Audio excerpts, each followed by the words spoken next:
नमस्कार बंधु। मैं अभी आपको महाराज जी का कुटिया दिखाने जा रहा हूँ।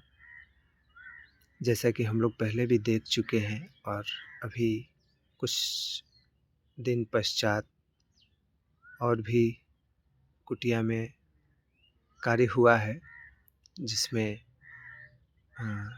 रंग पेंट का कार्य है जो संपन्न हो गया है। आइए हम इसका अवलोकन करते हैं।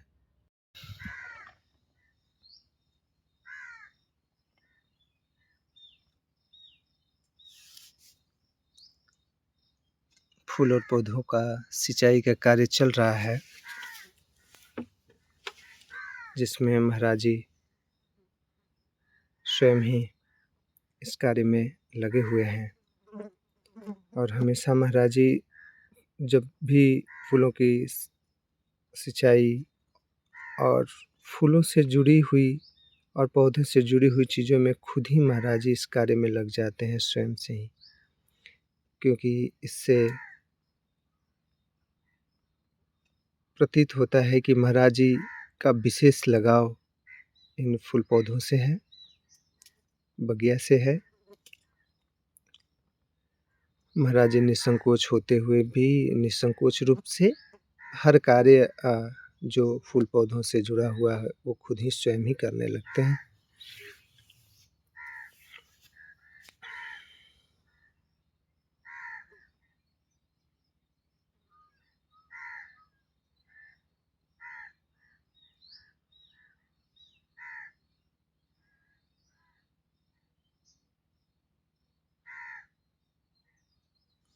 महाराज जी इस स्थान से फिर दूसरे स्थान की ओर जैसा कि महाराज जी अभी फूलों के विषय में ही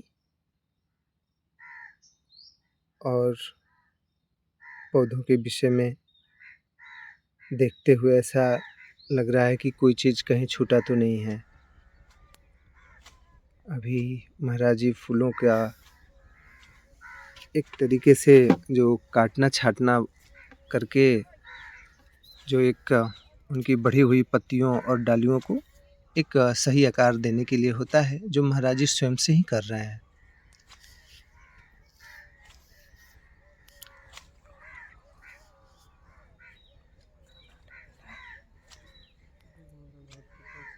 फूलों के काट छाट देने से जो आसपास के पौधे हैं उनको बढ़ने में और फैलने में सुविधा होती है और एक आकार भी बना रहता है, जिससे एक दिखने में भी एक पंक्ति के रूप में बहुत ही मनमोहक लगता है। महाराज जी कुछ विचार करते हुए, क्योंकि पौधों के प्रति महाराज जी का काफ़ी गहरा लगाव है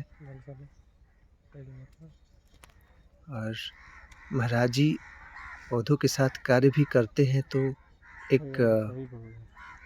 एक सोच विचार के मतलब एक जैसा कार्य हमें देखने को जैसा मिलता है महाराज जी से, कि वो भी एक ढंग से कार्य उनको सोच समझ के किस रूप से करना है। अभी हम आप लोगों को कुछ ही देर में इन पौधों से लगाव को और स्पष्ट करेंगे, जैसा कि महाराज जी बताते हैं, हमेशा बताते रहते हैं और महाराज जी करके भी दिखाते हैं,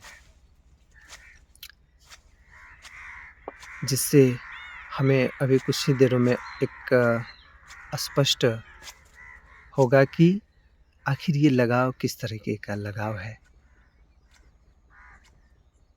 महाराज जी अभी इस घने पौधों को, फूलों को काट छाट करके एक स्पेस बन रहा है, जिससे कि और भी खिले हुए फूलों को बढ़ने और दिखने के लिए जगह मिले। अभी तो आश्रम कुटिया के बहुत सारे फूल, क्योंकि कुछ फूल सीजन्स वाले होते हैं, तो बहुत सारे फूल तो अभी उनका सीज़न ख़त्म हो गया है और अभी बहुत सारे फूल जो हैं जो अभी इसी सीज़न में हैं और खिले हुए हैं। अभी महाराज जी हाथ में कटर लेते हुए आगे के पौधों की ओर जा रहे हैं, जिससे कि भक्तों का आना जाना लगा रहता है। महाराज जी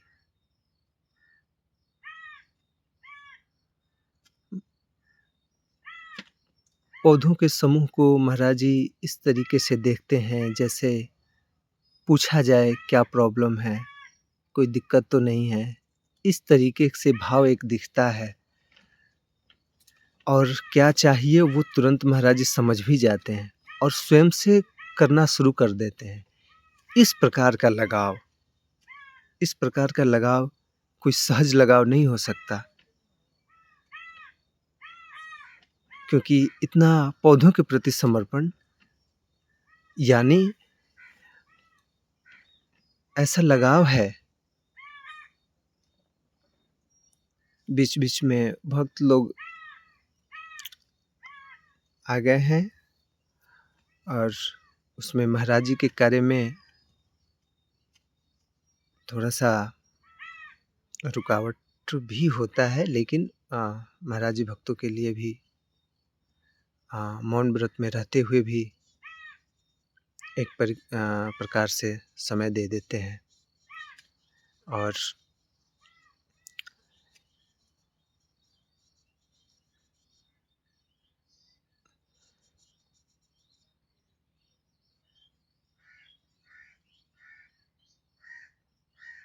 इन सब अलग अलग विभिन्न फूलों को देखने के बाद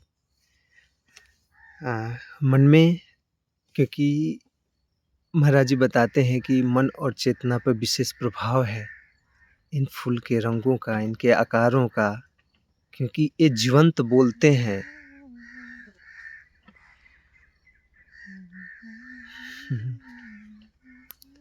ये लहलाते हुए फूल अगर हमें देखें और इनके साथ ठहराव हो तो फिर एक अलग आनंद की अनुभूति हो जाती है। महाराज जी हमारे बताते हैं कि हर रंगों का प्रभाव भी हमारे मन और मस्तिष्क पे पड़ता है, और फूलों का जो वास्तविक रंग है, इसको देखने के बाद हमारे अंदर अलग अलग तरीके का एक अंदर में खुशी ही होती है। क्योंकि कोई भी फूल देख के, क्योंकि एक बार कहा गया है, किसी ने कहा कि अगर सबसे ज़्यादा खुशी किसको रहती है मार्केट में, तो वो फूल बेचने वाले को रहती है। वो हमेशा खुश रहता है, आप उसको देख सकते हैं इस रूप में। और हमारे महाराज जी तो बताते हैं और इस लगाव का हम स्पष्ट कर देते हैं कि महाराज जी बताते हैं कि इन पौधों से लगाव तो मनुष्य को या जीव को माँ के गर्भ से ही है। जब माँ के गर्भ में होते हैं तो माँ द्वारा लिया हुआ ऑक्सीजन जो हमें जीवनी शक्ति को आगे बढ़ाता है, वो भी इन पौधों से ही मिलता है। और जो हम कार्बन डाइऑक्साइड के रूप में प्रश्वास यानी श्वास और प्रश्वास की जो क्रिया है, उसमें हम जो देते हैं वो पेड़ पौधे ले लेते हैं, और वो जो देते हैं वो हम ले लेते हैं। और इस तरीके का लगाव है, और ये लगाव जन्म से लेकर मृत्यु तक के बीच में रहता है। और महाराज जी तो बताते हैं कि इतना तो लगाव किसी से नहीं है। अगर इनसे लगाव नहीं हुआ, प्रकृति से लगाव नहीं हुआ, तो हम किसी से लगाव कर ही नहीं सकते। क्योंकि जो असली है उससे विमुख होकर हम किसी और चीज़ को अपना ही नहीं सकते। और परमात्मा को पाने की तो बहुत दूर की बात हो गई। तो इसलिए महाराज जी अपना सर्वस्व निछावर रखते हैं और अपने बच्चों जैसा इन फूलों और पौधों के साथ रहते हैं। और इनका देखभाल करते हैं और इनके लिए चिंता करते हैं और इनको हर रूप में इनका केयर करते रहते हैं। और ये करना हमें आश्रम माँ के तो यही देखने और सीखने को और यही तो जानने को मिलता है कि आखिर हकीकत में है क्या? संत का देख के ही संत के एक कर्म ही एक ज्ञान है। अभी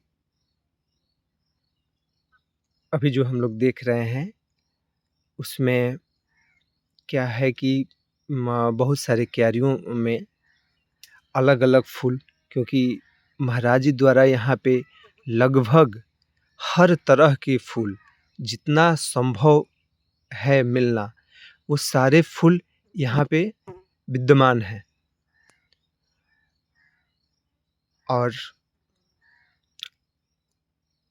ये दोनों कुटिया का कलर और पेंट भी हो चुका है। आइए इसको हम अंदर से दिखाते हैं।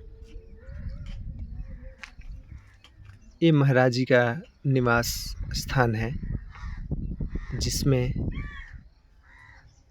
सद्गुरु विजय प्रताप दास जी महाराज के बड़े से तस्वीर लगा हुआ है और उनके सामने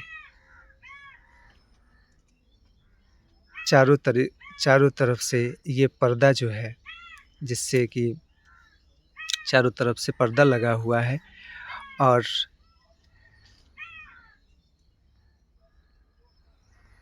पंखा जो गर्मी में काफ़ी मदद करता है गर्मी से बचने के लिए, जो पंखा भी लगा है। और उस प्रकृति के सौर ऊर्जा से ही ये संचालित भी होता है। इन्वर्टर के माध्यम से उसको सौर ऊर्जा को विद्युत ऊर्जा में बना के ये सब कार्य हो जाता है। महाराज जी का यही निवास स्थान है।